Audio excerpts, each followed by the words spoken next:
Olá, ouvintes! Estamos de volta com a segunda parte do Toda Voz, o podcast do Sindipetro São José dos Campos, voltado aos temas da Secretaria de Combate às Opressões.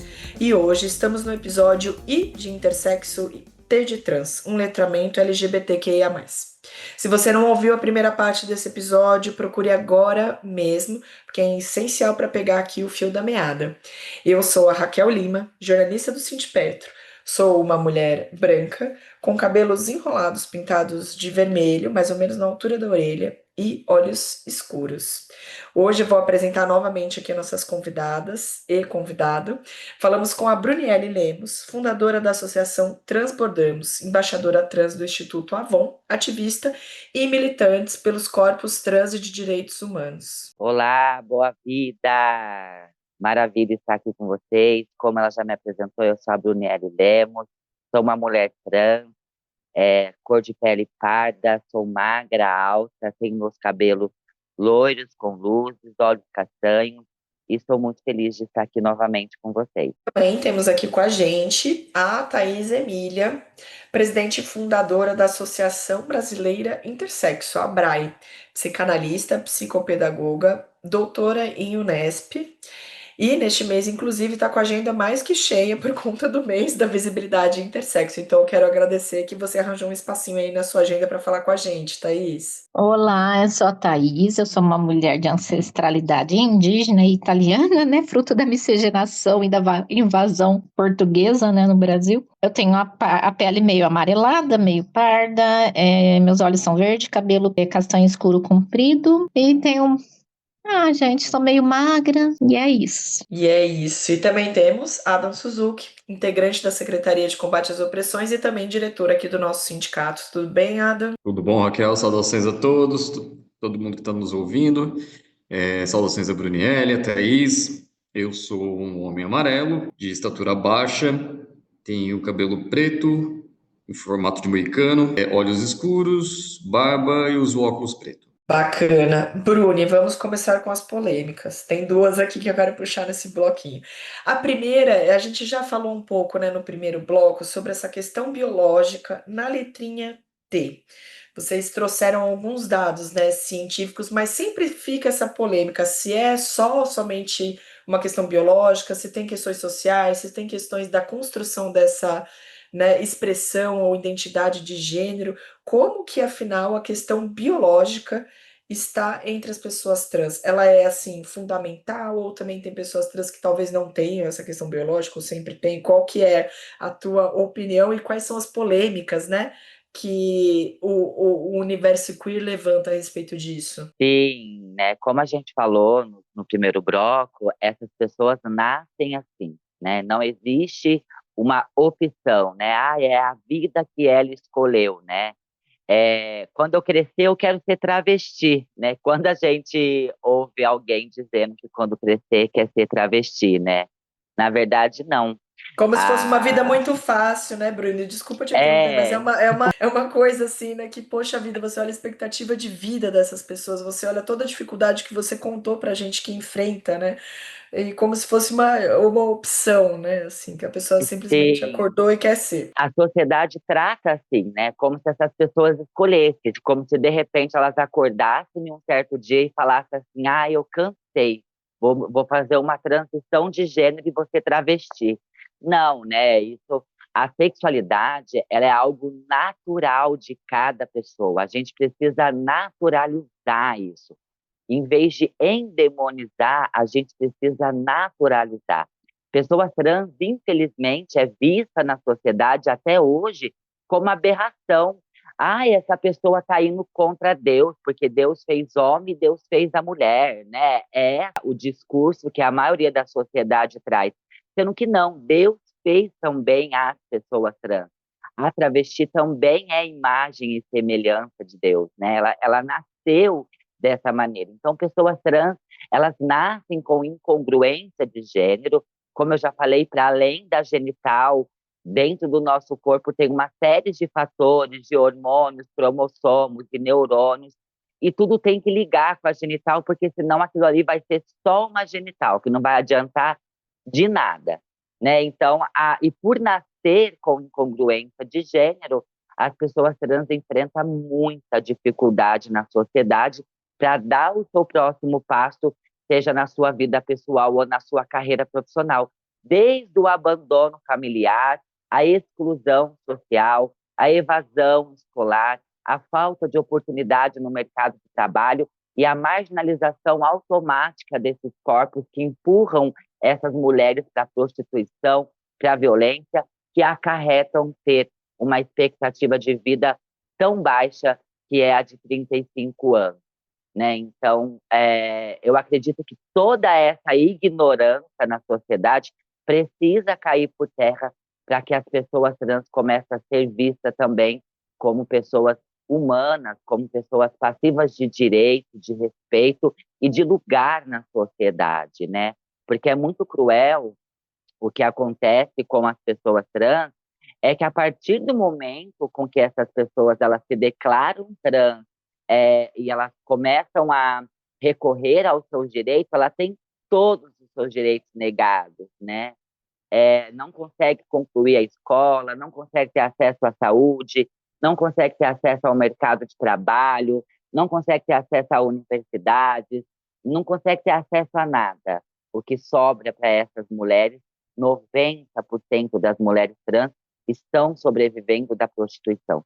Dorme durante o dia, vive durante a noite, ou pelo menos tenta se viver, né? Então, por isso que eu costumo a trazer, amiga, a questão da ignorância, porque antigamente, né, vamos levar lá para a década de 60, antigamente essas pessoas eram lidas como loucas, elas eram jogadas em manicômios, fazia procedimento com choque, eletrochoque na cabeça, com água gelada, fazia coisas horrorosas para tentar reverter, né? As pessoas não entendiam, nossa, como assim essa pessoa está dizendo que ela é mulher, sendo que ela nasceu biologicamente homem, né? Então eles achavam que isso era loucura, não tinha tanto conhecimento, não tinha estudo sobre isso, então acabava que pela ignorância lançavam essas pessoas para manicômio.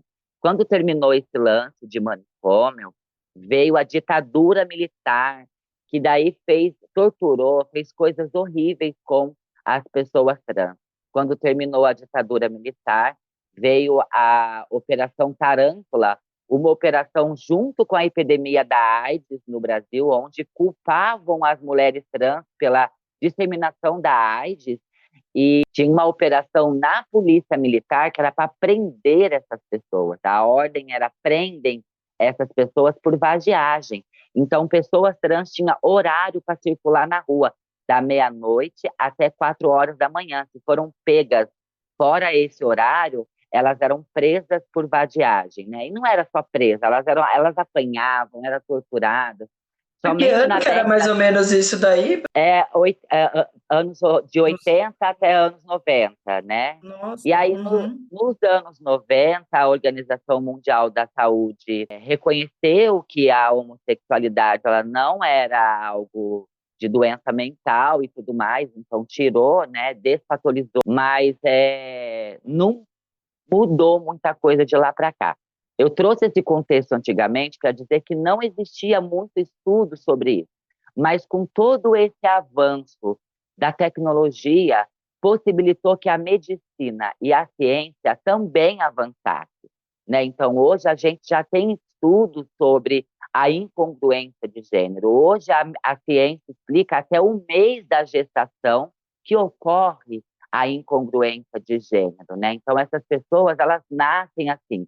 Então, não tem como mais a gente ficar na ignorância, dizer que essas pessoas vão contra Deus, dizer que essas pessoas estão erradas por conta de fazer uma transição de gênero, sendo que essas pessoas nasceram dessa maneira, nasceram com a incongruência de gênero e, ao se transicionar, enfrenta inúmeros obstáculos na nossa sociedade. E cabe a nós, né, a mim e a todos os nossos ouvintes, a ser esse multiplicador, né, a normalizar esses corpos, a normalizar essas vivências de dizer, não, ao longo da história da nossa humanidade, sempre existiu pessoas trans, sempre, não é algo que surgiu agora. desde a época dos povos originários, né, existiam pessoas trans, né? Então, não é algo que começou ontem. Só que todo esse avanço na medicina e na ciência possibilitou ter esses estudos, embora não seja muitos estudos, não tenha tantos estudos assim, mas os que já tem, já traz dados bem significativos para naturalizar esses corpos, né? Então, as pessoas Uhum. trans, elas nascem com incongruência de gênero e elas precisam de ser ouvidas, né? E de ter esses espaços na sociedade. E a gente conta muito com a sociedade, com a galera cis, para entender isso, né? Dizer, olha, não é anormal, essas pessoas são mais que normal. Anormal é o nosso preconceito, anormal é o nosso viés inconsciente com essas pessoas, e a gente precisa dar espaço para as pessoas trans na sociedade, para que essas pessoas possam viver e não sobreviver. A frase é ótima, né? Anormal é o nosso preconceito. Achei muito boa, Bruna, essa frase.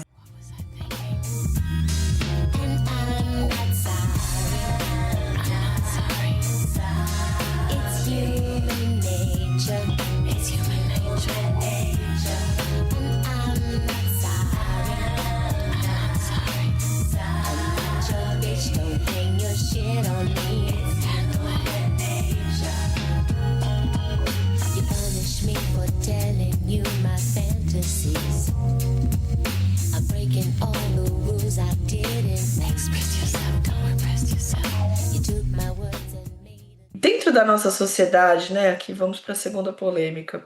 Por que que exatamente a mesma coisa, né? A gente está falando isso, né? De procedimentos, de tratamentos hormonais. Por que que a sociedade aceita tão bem, vamos dizer assim, né? Com muitas aspas, mas enfim.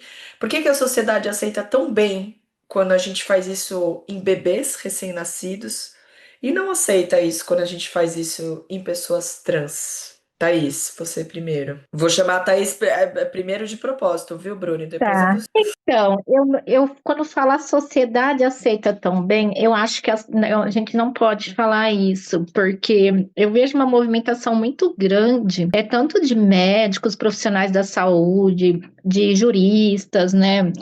A própria tramitação no Supremo Tribunal, eles ficaram bem chocados com essas cirurgias em bebês, né? Então, eu vejo em diferentes instâncias, tanto na psicologia, no direito, na medicina, na educação, nos movimentos sociais, as famílias, elas não acham essas cirurgias em bebês aceitáveis.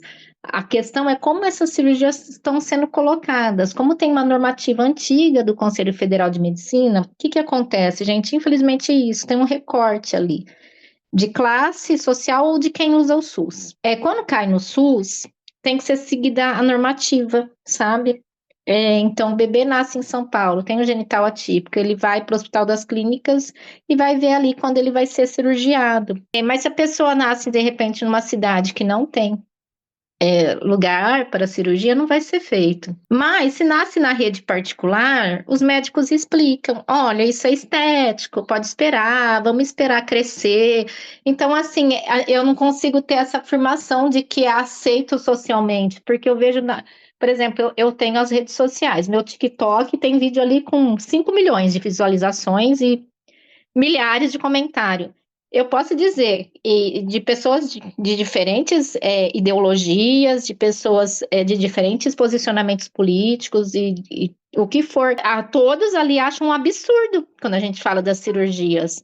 O que está errado é a gente ter uma normativa antiga, né?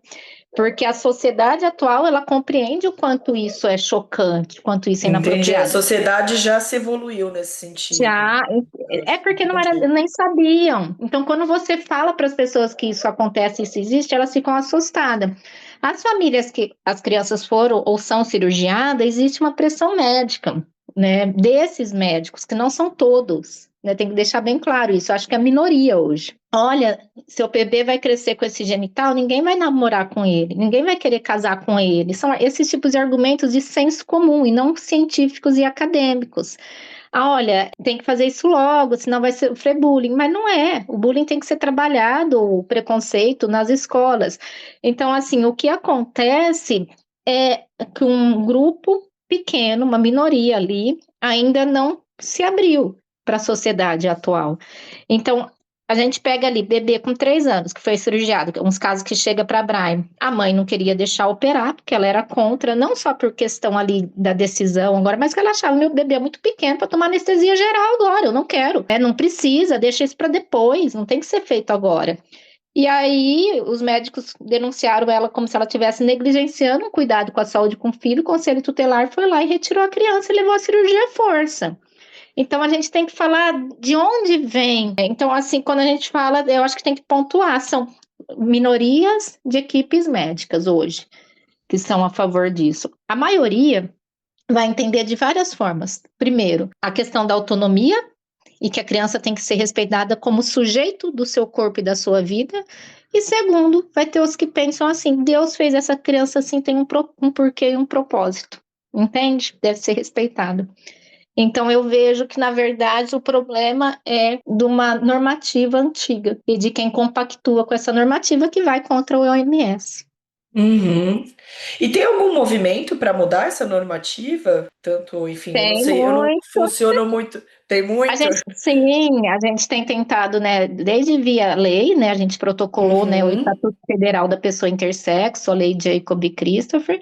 A gente, na Conferência Nacional de Saúde de 2023, conseguimos aprovar a proibição dessas, né, cirurgias. Temos tentado contato com o CFM, mas não temos tido retorno. Mas, assim, existe um grande movimento de reelaborar, né? Uhum. Mas era importante que essa reelaboração fosse feita com participação dos pacientes, das pessoas Sim. nascidas intersexo, e não só de Uhum. profissionais. Uhum. Bacana. Bruni? É bem complicado, né, quando a gente fala dessas cirurgias, até porque não é uma cirurgia só que esses bebês é submetido, são várias cirurgias, né, não é uma só.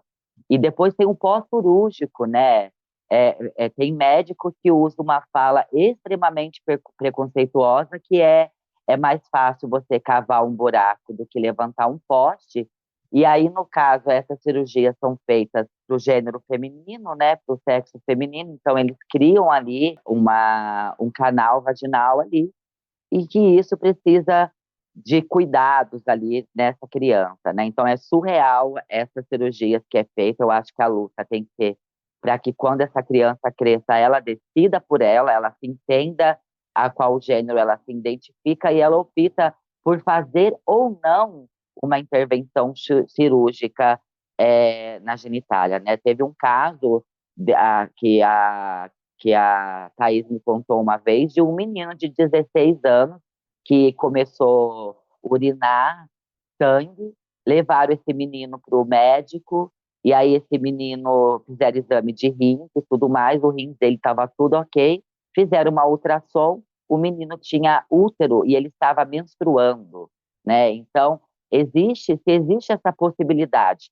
da pessoa crescer e escolher depois se ela quer operar ou não, por que não deixar essas crianças crescer, né? Porque quando uma mãe ganha uma criança no hospital, dá à luz, ela quer o mais rápido possível que todos os procedimentos hospitalares concluam rápido para que ela possa ter alta e ir para casa com o bebê, né? Agora, fazer com 4 meses de idade essa criança passar por uma cirurgia sem a concepção dos pais e do bebê, que não está entendendo nada do que está acontecendo ali, é muito cruel, né? E quando a gente fala sobre pessoas trans, pessoas que estão dizendo ali o gênero no qual ela se identifica, e quando ela vai buscar por essa cirurgia, ela não tem isso com facilidade, ela não tem isso garantido e ela não consegue fazer essa cirurgia. A fila para a cirurgia de pessoas trans adultas é uma fila de 40 anos e Nossa. uma população que tem uma expectativa de vida de 35 anos de idade, né? Então, existem muitas pessoas trans que morreram na fila, esperando, aguardando por uma cirurgia, né? Então, isso é muito cruel com essas pessoas. O Uhum. sistema do nosso Brasil, ele é binário. O que é um sistema binário? É uma construção social que impõe regras do que é ser homem e do que é ser mulher na sociedade. Então, por exemplo, nasceu com sexo masculino, é azul, vai fazer tudo do azul, né? Vai brincar de carrinho, vai ganhar um monte de brinquedo azul. A menina, a mesma coisa, é rosa, é boneca, é isso, é aquilo. E eles dão esse azul ou rosa através da genital, né? Eles olham para a genital, é azul ou é rosa, né? Inclusive, tem até o chá revelação. Hoje em dia, as pessoas conseguem descobrir antes a genital dessa criança. Mas e quando é intersexo? Né? Então, existe essa dificuldade desse sistema binário, em que, inclusive, a gente, enquanto pessoas trans adultas, tem muita dificuldade, porque hoje as pessoas trans podem fazer a sua mudança, a sua troca de nome, né? A retificação de nome e gênero.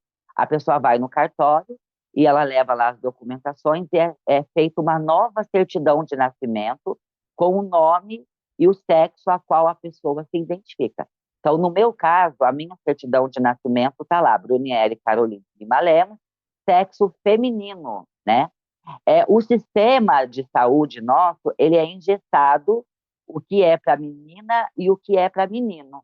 Então, se eu, por exemplo, tiver um câncer de próstata e todos os meus documentos lá estão registrados como sexo feminino, como é que eu vou ter acesso ao tratamento, à cirurgia de câncer de próstata, sendo que o sistema não permite que as pessoas do sexo feminino acessam a esse tipo de cirurgia. Os homens trans, por exemplo, que têm vagina e que todos os documentos dele lá tá lá, sexo masculino, né? Como é que ele agenda um ginecologista? Como é que ele faz um exame e acompanhamento de colo de útero? Como é que ele faz uma mamografia, esse homem trans, né? O sistema não permite que agende uma mamografia para alguém do sexo masculino, um ginecologista para alguém do sexo. Então, o próprio sistema barra essas pessoas de ter acesso à saúde. Então, a gente tem um sistema binário e eles fazem de tudo para as pessoas entrar dentro dessa normativa deles, desse sistema binário deles. Por isso que operam essas crianças tão cedo, para já entrar dentro, é menino ou é menina, porque se você não escolher essa criança, não vai ter CPF, né? Então, é muita violência que acontece, né? E as pessoas Nossa. trans e as pessoas trans não conseguem ter acesso à saúde justamente por esse sistema ser tão binário assim. Tão binário. E a gente não consegue ter esse acompanhamento de hormonoterapia, de acessar cirurgias, né? Porque é muito difícil, é muita ignorância. Como a Thaís Sim. falou, né? Existe médicos na rede que já estudou sobre, já pesquisou sobre, até porque o corpo de uma pessoa trans é o corpo humano. Os médicos, eles estudaram sobre o corpo humano. Então, o médico dizer que não sabe atender uma pessoa trans é mentira, é puro preconceito, é pura ignorância. Você entendeu? Porque existe um protocolo, já existe uma portaria no SUS há muitos anos sobre qual procedimento deve ser seguido para fazer esse acompanhamento com as pessoas trans, né, dentro dos consultórios de medicina, só que não é feito, né? As pessoas trans saem muito frustradas dos consultórios, porque ela chega lá achando que ela vai ter um atendimento, ela chega lá achando que ela vai ter acesso, só que ela recebe um não muito grande, né? Aqui em São José, eles encaminham para São Paulo, eles falam assim, você é trans, então você tem que ser atendida lá em São Paulo. São Paulo tem um CRT, que é um centro de referência. Só que quando a gente chega em São Paulo com o comprovante de endereço aqui De de São São José, José. eles falam assim, não, você tem que ser atendida lá na sua cidade. E aí essas pessoas voltam para São José, têm o atendimento, frustrada, e aí é onde acontece a automedicação, onde essas Que pessoas acabam absurdo. desistindo de acessar, né? Então, eu costumo dizer que as pessoas trans, elas não vão ao médico, elas são levadas ao médico quando elas já estão em um estado muito crítico de saúde. Porque quando a gente chega num pronto-socorro, aí tem a questão de desrespeitar o nome social, tem a questão de desrespeitar a identidade de gênero da pessoa. Acontece uma série de violação de direitos e de violência dentro dos espaços de saúde que afastam as pessoas trans de ir. Existem vários homens trans na Associação Transbordamos que, depois da sua transição de gênero, nunca mais conseguiram acessar um ginecologista.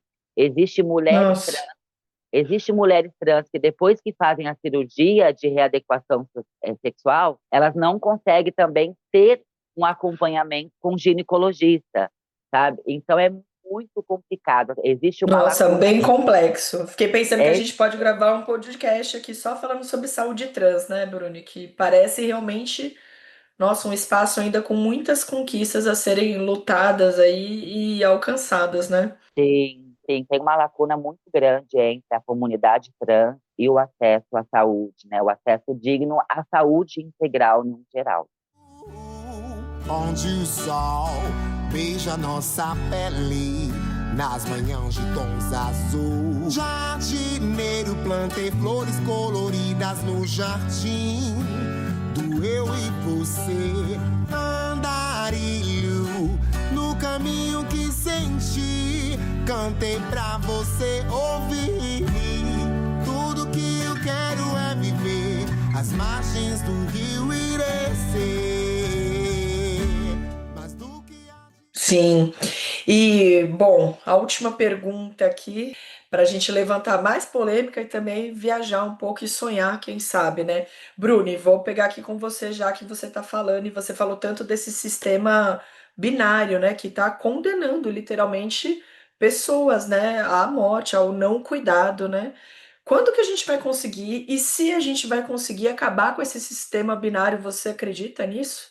Vai demorar muito? Então, amiga, eu acredito porque há anos atrás era impossível uma travesti ser convidada para participar, por exemplo, de um podcast para falar sobre as suas vivências, né? Então, a gente não tinha nem sequer direito à fala, essas pessoas não eram ouvidas, eram pessoas invisíveis na sociedade. Hoje, as pessoas trans estão conseguindo trazer as suas narrativas, elas estão conseguindo ser ouvidas, estão alcançando espaços e lugares na sociedade. Eu acredito que a convivência transforma e ela começa pelo respeito, né? Então, existe muitas pessoas na sociedade que nunca teve contato, que nunca conviveu com uma pessoa trans na vida, né? Existe pessoas que não têm amigos que são trans, existe pessoas que não têm amigos que são intersexo, e que não têm esse conhecimento, não têm esse contato com essas narrativas e com essas vivências, né? Eu acredito que conforme chega a informação, a ignorância cai e as pessoas começam a ter um novo olhar sobre essa população. Eu acredito que futuramente a gente possa ter acesso, sim, à saúde com qualidade, mas é isso, precisa ter interesse político, precisa ter pessoas liderando, né, na política e nos espaços de poderes, nos espaços públicos, pessoas que tenham esse olhar mais humanitário para essa parcela da população, para que se faça uma política de equidade, né, para que faça essa reparação social que historicamente essas pessoas estavam abandonadas aí na sociedade, né? Uhum. Tá vindo uma onda internacional anticonservadora que está deixando as pessoas trans ainda mais desesperadas, né? O que será que vai acontecer? O que está por vir? Porque os direitos da comunidade LGBT, amiga, os direitos que foram conquistados através de muita luta, está sob ameaça todos os dias. Para você ter uma ideia, no Brasil não tem uma lei que protege a comunidade LGBTQIA+. A gente tem uma decisão do STF. O STF, por entender que ninguém iria fazer nada, equiparou a LGBTfobia ao racismo, né? Que já foi um avanço, mas que não é uma lei, é uma decisão do STF. Então, a gente tem decisão do STF e alguma jurisprudência que protege a nossa comunidade. Mas é preciso, sim, que criam-se leis para proteger esses bebês intersexo, é preciso que crie-se leis para proteger a comunidade trans, Quando a gente fala proteja as nossas crianças, é isso, a pessoa trans, ela não nasce com 18 anos de idade, né? A gente tem uma infância, a gente tem uma adolescência, só que a nossa infância é roubada, a nossa adolescência é roubada. A criança trans, no meu caso, eu fui uma criança muito afeminada. Então, desde os 5 anos de idade, eu tive acesso ao bullying na pré-infância, no prézinho. E eu ganhei um monte de apelido ao longo da minha infância. Para mim brincar com as outras crianças, eu podia brincar, só que eu era café com leite, né? Eu não sei se você lembra dessa expressão, café com Sim, leite. sim, Era que como não se tá fosse valendo. um zero, Aham. um zero à esquerda ali, né? Na Uhum, brincadeira, né? Então a uhum, exclusão social começa desde sempre. Então dizer para essas crianças que só existe XX e XY é uma violência. É preciso dizer, essas crianças precisam já crescer sabendo que existe pessoas trans, que existe pessoas intersexo, né? Para que quando essas pessoas cresçam, elas cresçam com outro olhar. Porque o preconceito, ninguém nasce com preconceito. O preconceito ele é ensinado. As crianças, elas reproduzem o que elas aprendem dentro de casa. Então, acho que o maior desafio não é nosso, da comunidade trans, o maior desafio é da sociedade, de como nós estamos criando as nossas crianças, de como nós estamos educando os meninos, as meninas, para a diversidade, para a pluralidade uhum. que é na nossa sociedade. Porque esse sistema binário e o machismo, ele é fruto do binarismo, né? E não tem nada de bom nisso. O machismo, ele coloca o Brasil no topo do país que mais mata as pessoas trans no mundo. O machismo coloca o Brasil em quinto lugar do país que mais mata as mulheres por feminicídio, né? Então, toda essa estrutura machista que é criada no nosso país, a gente precisa derrubar para que a gente possa construir lugares seguros na sociedade para todas as pessoas.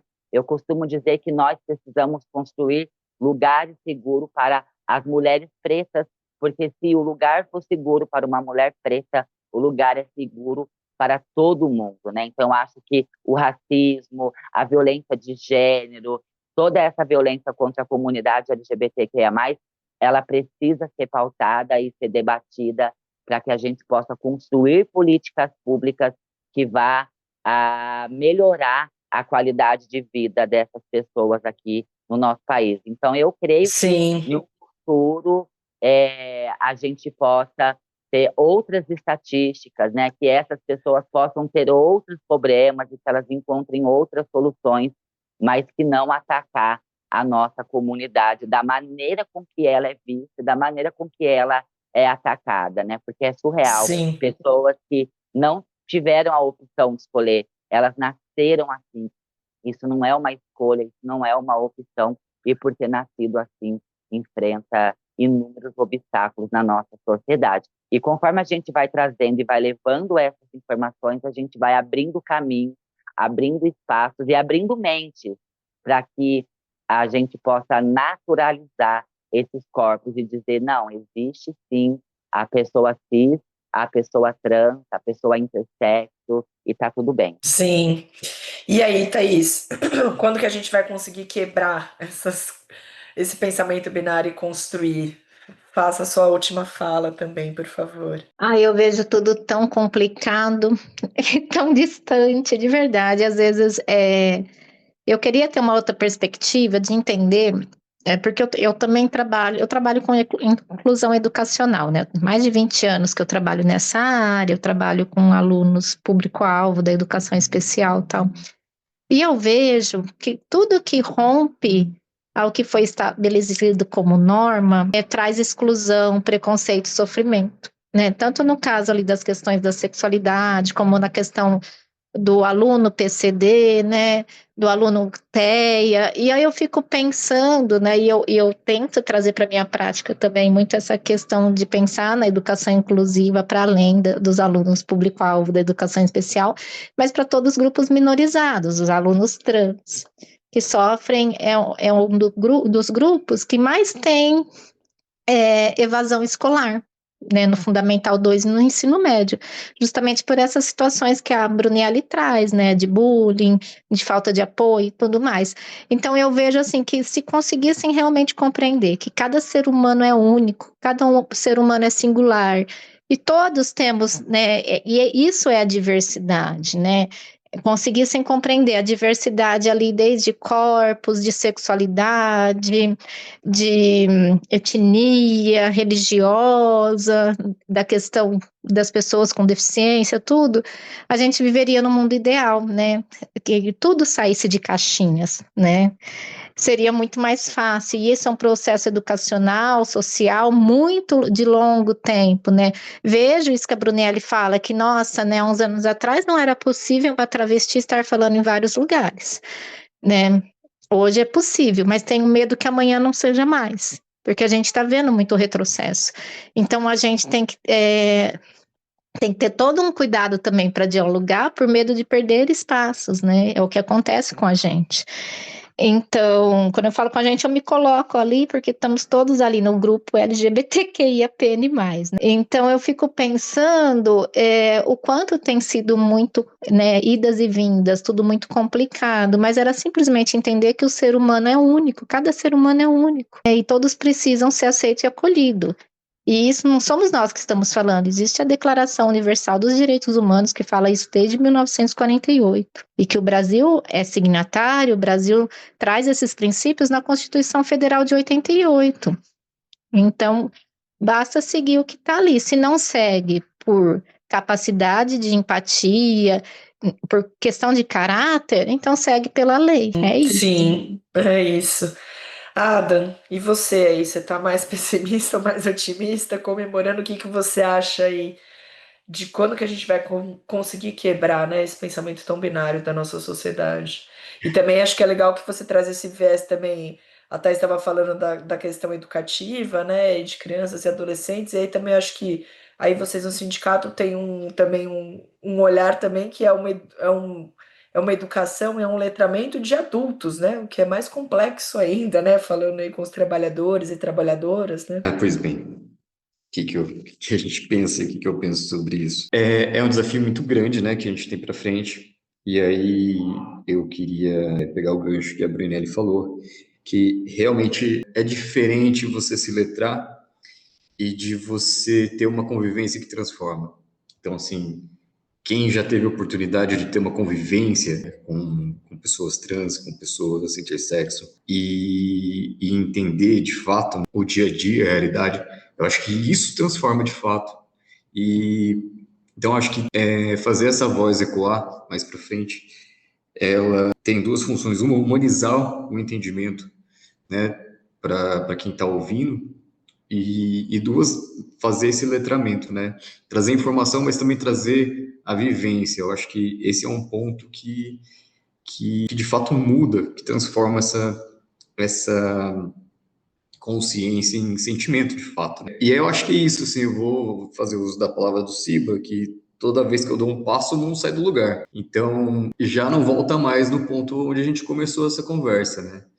E quem nos ouve acaba tendo essa visão. E eu acredito sim que a maior parte das pessoas não são ruins, a maior parte das pessoas não são más, né? Elas só são talvez desinformadas e falta ter essa vivência que toca, né? Que transforma. Então eu vou ser meio poliana, assim, eu acho que se a gente continuar dando esses passos, é possível que o mundo saia do lugar, sim. Bacana. Enfim, esse é o caminho. Legal. Gente, eu quero agradecer muito a presença de vocês.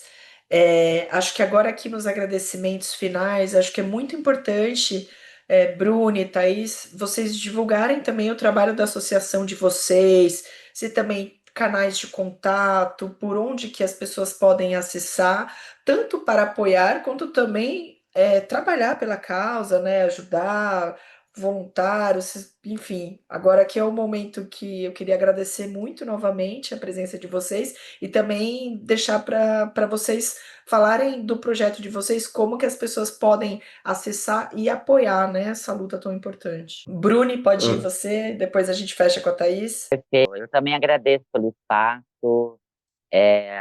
O Adam falou, né, sobre essa convivência. Eu acho que isso é extremamente importante. Acho que todos os nossos ouvintes podiam, nesse momento, fazer o teste do pescoço, olhar para o seu redor, né, e se questionar quantas pessoas trans estão no meu ciclo de amizade, quantas pessoas trans trabalham no mesmo lugar que eu, quantas pessoas trans estudam no mesmo lugar que eu, frequentam o mesmo lugar, quantas dessas pessoas estão no meu churrasquinho de domingo, no meu almoço, né? Eu acho que a gente precisa trazer essas pessoas para perto, porque, de fato, a convivência transforma e ela começa pelo respeito. Bom, a Associação Transbordamos é uma associação sem fins lucrativos, voltada exclusivamente para o empoderamento de pessoas trans e travestis. É a primeira e única aqui no Vale do Paraíba que vem derrubando muros e construindo pontes para inserir pessoas trans em todas as esferas da sociedade. A gente atua com 7 comissões, que é saúde, educação, cultura, empreendedorismo, autonomia financeira, jurídico, social e comunicação em redes sociais. Todas as comissões têm projetos que são tocados por voluntários que fazem de coração por entender que é preciso e necessário a gente transformar essa sociedade em um lugar mais seguro para todas as pessoas. Então, a gente vem trazendo projeto desde a segurança alimentar, com distribuição de cesta básica, kits de higiene, distribuição de roupas gratuitas através do varal.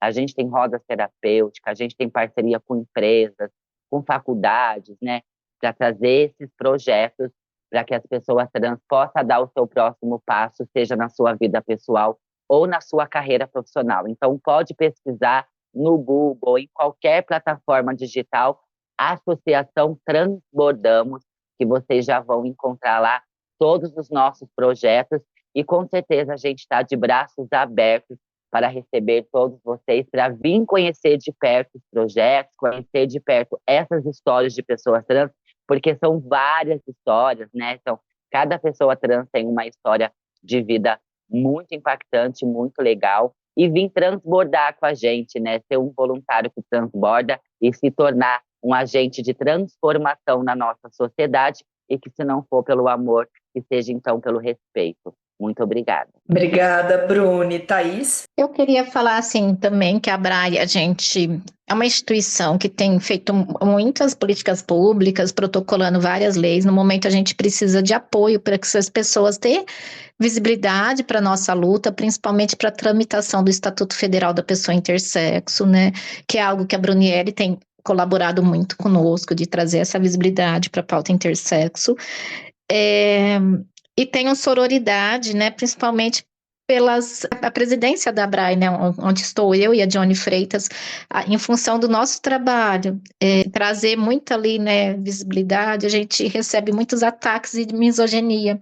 Isso é muito triste, porque muitas vezes os ataques vêm dos lugares que a gente menos esperava, né? Então, eu acho importante a sororidade e o apoio às lideranças femininas que lutam, que dão a cara e tudo mais, né? Eu acredito que a Brunielli também, como mulher que está na liderança, passa também por esse tipo de ataque, não só virtuais em redes sociais, mas no âmbito político, né? Eu e Johnny sofremos muitas políticas de gênero, né? Violência política de gênero. E então, assim, que é importante a gente ter a escuta das vozes das mulheres que estão em liderança. E para ajudar a ABRAE, né, a gente tem um site, é www.abrae.org.br, tem um link ali para doação com a chave Pix, né, tem o QR, a gente precisa de parcerias também, de advogados, psicólogos, médicos, então ou qualquer pessoa que puder nos ajudar, trazendo visibilidade, compartilhando nossas publicações no Instagram, nossos eventos e tudo mais, ou ajudar também financeiramente, porque a ABRAE não recebe recursos públicos, mas nós trabalhamos muito,